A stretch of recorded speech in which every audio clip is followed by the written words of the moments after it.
Welcome to Penrose Learning, where we make understanding easy. You start by cutting power and removing outlet plates so you can work safely and flush to the wall.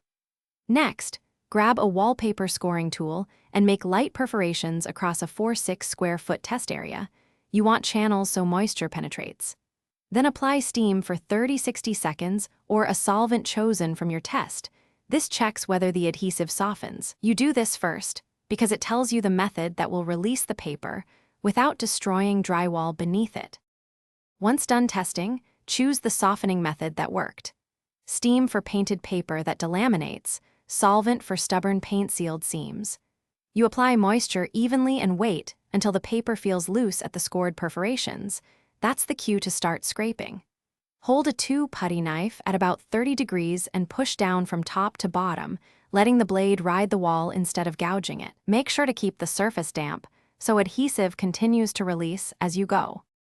You finish by removing glue residue with a TSB substitute or warm soapy water, then rinse and let the wall dry. After drying, sand high spots with 120 grit, apply a skim coat to damaged areas, sand smooth again, and prime with a stain-blocking primer before repainting.